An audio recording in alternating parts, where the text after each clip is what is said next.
Welcome to our channel. Today we how to update app privacy policy disclosures in App Store, beginner guide step by step clearly. To update your app privacy policy disclosures in the App Store, start by logging into your Apple developer account. Navigate to the App Store Connect dashboard. Select My Apps from the menu. Choose the app you want to update. Click on the App Information tab. Scroll down to find the Privacy Policy section. If you have a URL for your updated privacy policy, enter it in the designated field.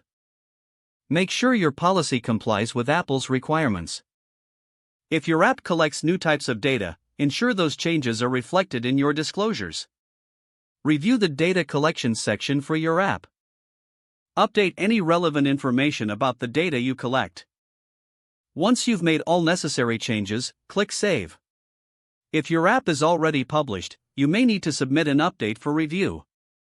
Fill out the submission forms as required. Submit the update and wait for Apple's approval. Monitor your app's status in the App Store Connect dashboard.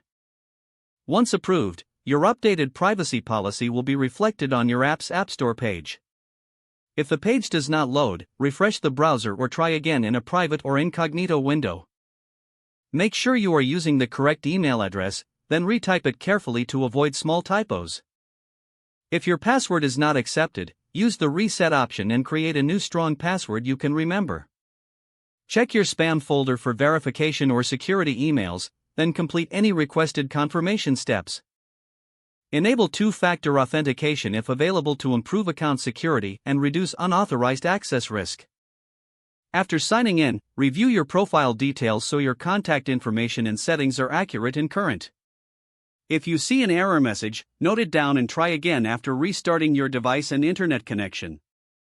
Log out when you finish, especially on shared devices, to keep your account and payment information secure. If the page does not load, refresh the browser or try again in a private or incognito window. Make sure you are using the correct email address, then retype it carefully to avoid small typos. If your password is not accepted, use the reset option and create a new strong password you can remember. Check your spam folder for verification or security emails, then complete any requested. Don't forget to like this video and subscribe to our channel for more step-by-step tech guides.